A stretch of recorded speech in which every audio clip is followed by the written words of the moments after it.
What's up, YouTube? Alright, so today, even though I'm very tired, it's the end of a very long day and I'm extremely tired.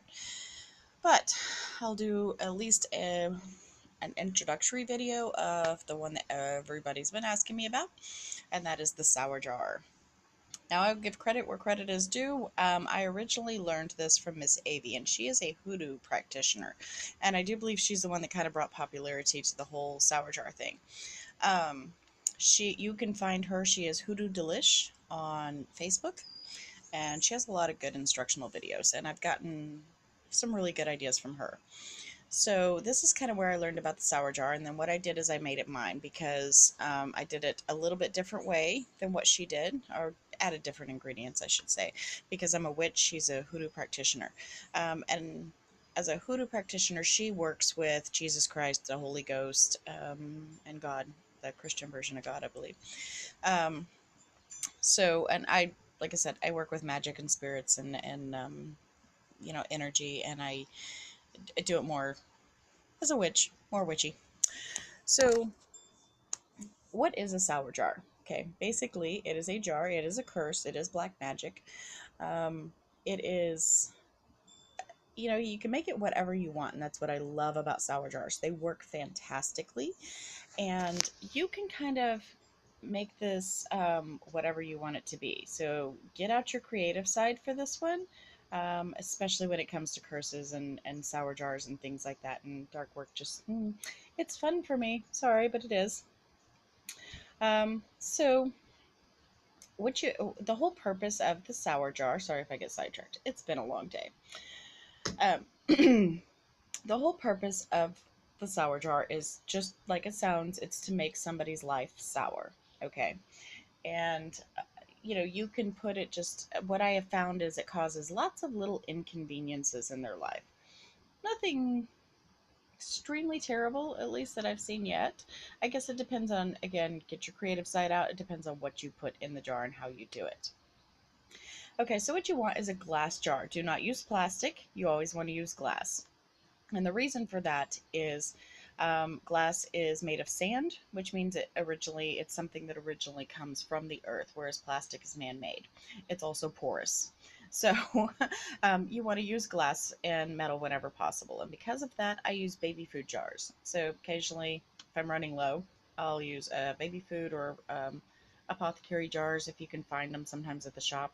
I found some at a closeout store here 6 months ago, something like that. They were like six for $1, and they're about the size of baby food jars, just little, and they were perfect. So I picked up a bunch of them. So either one will work. So you want to use a little glass jar, and the smaller, the better. I've seen them used very big, but keep in mind that there's a good chance, depending on who it is and what your purpose is, that you may want to bury this at some point. So if you do end up burying it, you don't want a really giant jar. You're also going to be shaking this. So again, you don't want a big glass jar that you have to shake. So now Miss Avie did a video and she used a really big jar, and I just kept thinking, oh my gosh, I'd never use one that big, but okay. Um, the biggest thing is your intent. Okay, what is your intent? And I would sit down with a piece of paper, and first of all, any kind of curse or hex, I spend months, and I do mean months, thinking about it and contemplating it. I think the shortest time I've ever spent is 1 month, contemplating on, is this person worth it? And is it worth me putting all this energy into? And is this something I really want to do? And of course, how do I want to do it? What do I want to achieve out of this curse or hex? So, um, like I said, I found that they cause lots of little inconveniences. Now, main ingredients, yeah, like I said, you can use whatever you want, but I would say the main ingredients of a sour jar, the two main things you're going to need. One, if you can get a picture of them, get a picture. Everybody has a social media. Everybody has their picture out there these days. Something to think about. um, so yeah, it's really easy these days to get a picture of somebody. Not that hard at all, actually. So get a picture of them. Um, print it out, preferably with their name on it, or you can write their full name if you know it, or as much of their name as you know it. Anything you know about the person, what city they live in, if you know their address, that's perfect. Um, let's say, um, I don't know, Joe Blow down the street. I don't really, you know, well, Joe Blow down the street, actually, you would have his address. Assuming his last name's actually Blow, hey, you have his full name, or at least first and last name. These things are actually pretty easy to find out when you're, you know, want to curse somebody. So get their name. Write as much information as you can. If you know their birth date, that is fantastic. Put their birth date if you know it. A lot of times, if I don't, I will put in parentheses birthday unknown. Um, but put their, like I said, their address, whatever you know about them, on the same piece of paper. So you can print it out and write it underneath, or type it underneath and print it all out. Or I personally like writing. So you're going to want to do that. And then you're going to take like a black Sharpie, okay? Again, non-traditional witchcraft. So you're going to take a black Sharpie and you want to put a big X through their picture, right? And as you're thinking it, just, you want to be like, you know, hey, F you, curse you, whatever. So you put a big black X on it, okay? Roll it up into like a little roll, okay? Again, shouldn't be much bigger than the jar. If it is, fold the paper so that it will fit in the jar and then roll it up. So roll it up the best that you can. You want to tie it with some sort of black string. Black yarn works great if you have black yarn. If it's really, really small, black thread might work.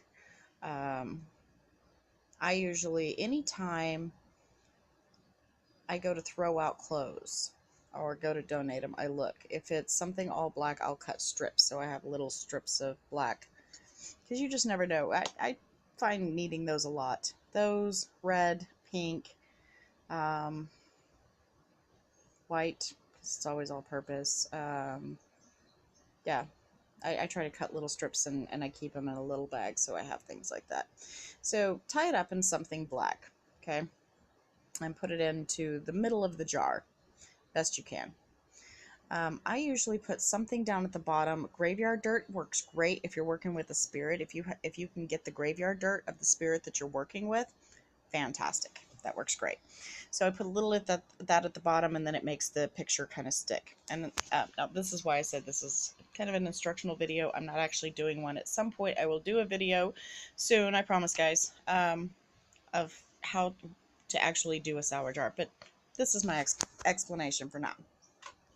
So, like I said, you want to put their picture in there.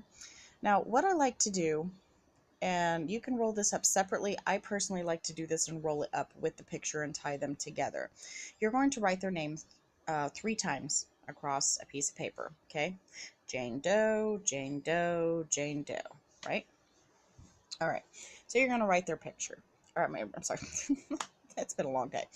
You're going to write their name. Then you're going to turn it counterclockwise, okay? Which I have the camera backwards, so that's probably clockwise to you right now. But anyways, you're going to want to turn it counterclockwise, turn the paper, and then 3 times across their name, you're going to write,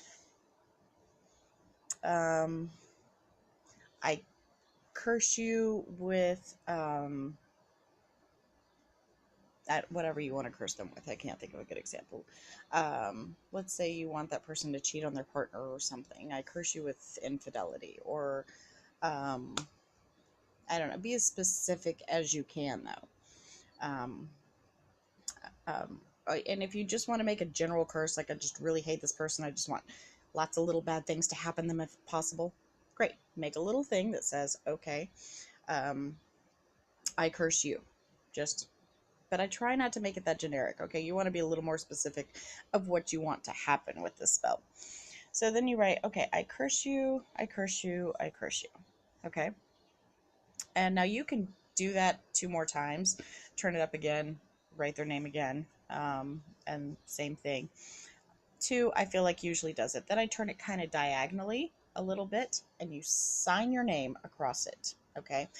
I usually sign my witch name. If you have a witch name, great. If you don't have a witch name, you can, I would say, obtain one just for purposes like this, because if anybody ever finds it, you don't really want your full actual legal name on there. That's why I said I usually sign my witch name. So do that on a piece of paper, plain piece of paper. Make sure nothing's written on it. You don't want it from the county commissioner that, the free pad that you picked up at the fair, to put by the phone for messages or whatever. With the guy who was running for county commissioner, and so you picked it up at the fair. You don't want his name on that. No. Okay, plain piece of paper. So do that. I roll it up with the picture, okay? And then you put it in with,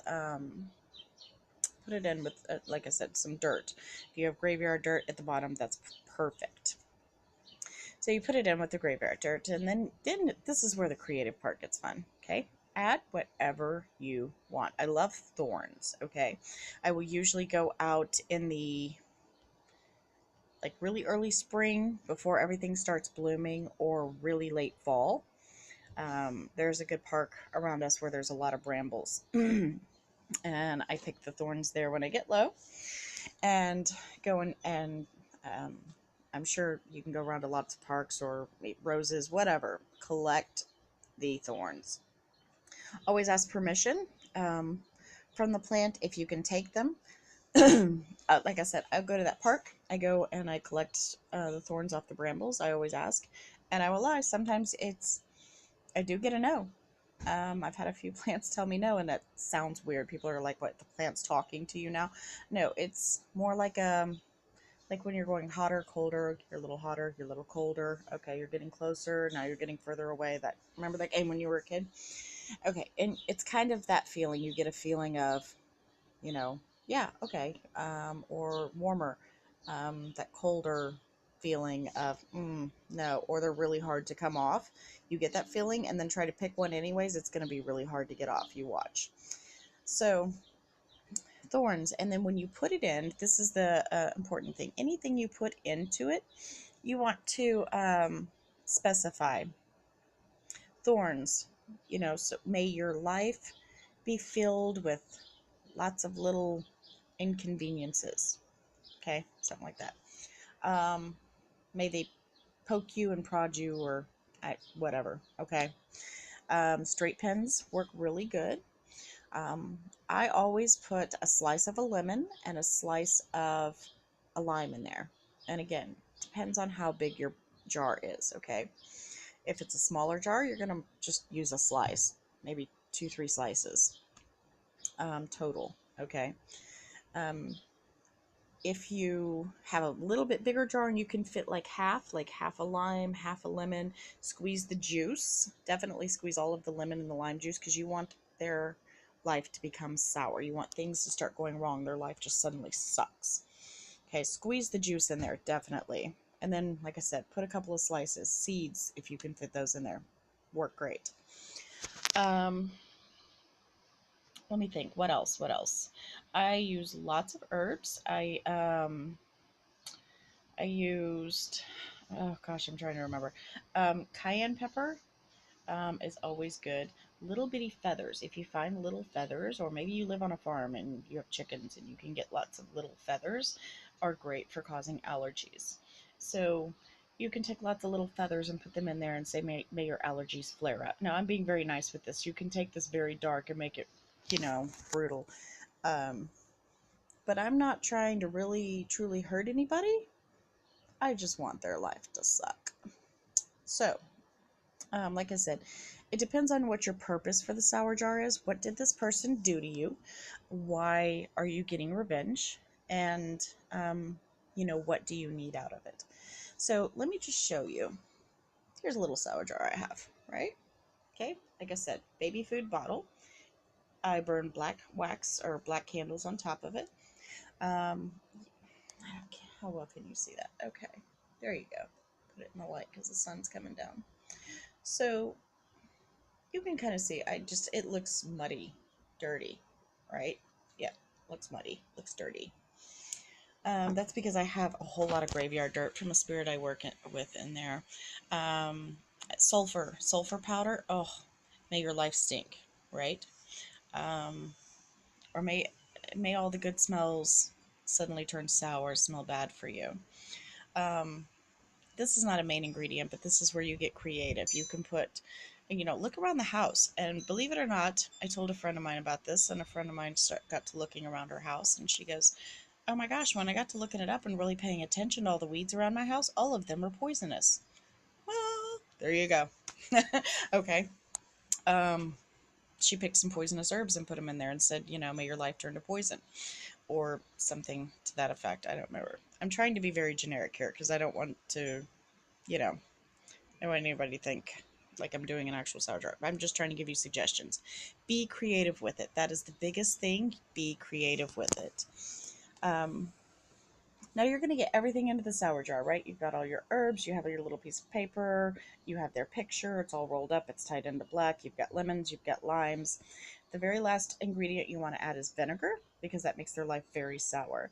Now, the way Miss Avie did it is she used some really, really cheap vodka, which of course tastes terrible. If you like cheap vodka, I'd probably suggest using something else, brandy maybe, or something you don't like the taste of. Just keep in mind that brandy, whiskey, those are like male. I see vodka as kind of neutral, and a sweet wine, something like that, would be female. So keep that in mind too. But however, she used a cheap vodka, and then the other half of it she filled up with vinegar. And the reason she did that is because if you live in a cold area and you're like, definitely you're going to want to leave the sour jar outside. It's very negative energy, so you don't want to bring it into your house. So I usually leave mine out on the porch. And um, so yeah, what you want to do is like during the winter time when it gets cold, the vodka is going to keep it from freezing, okay? Because you don't really want it to freeze.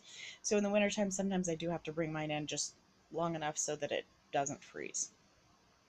Um, but yeah, definitely.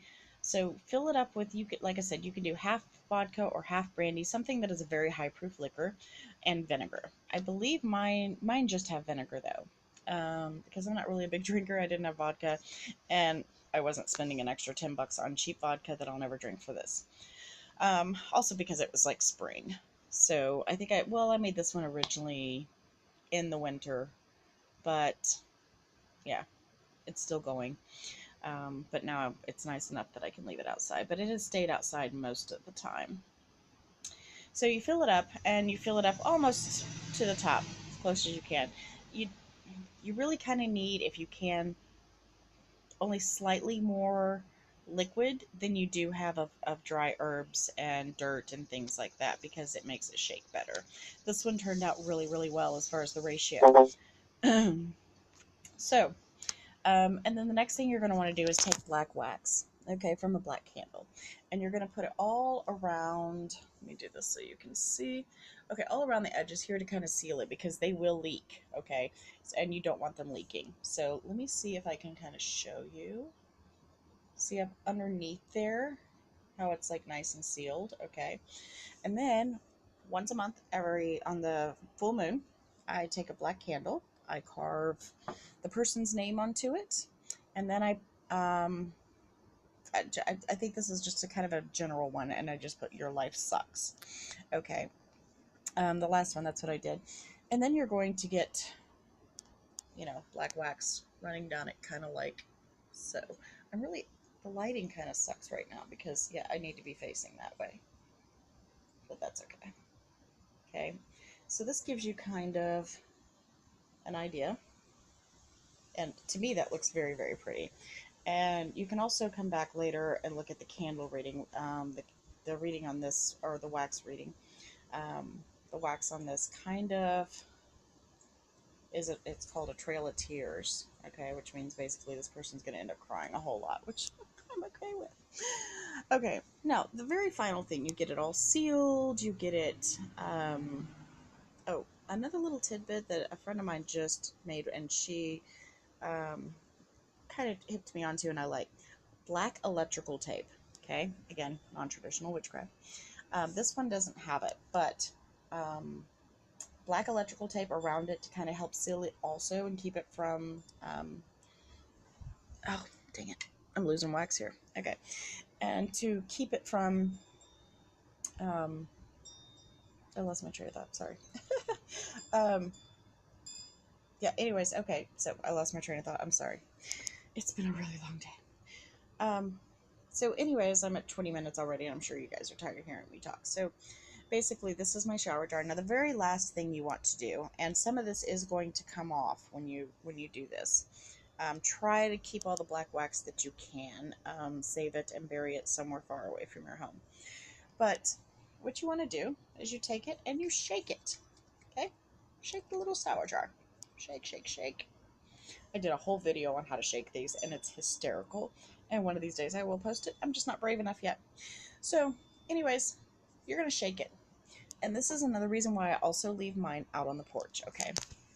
You're going to shake the jar, and every time you shake it, something bad is supposed to happen to them.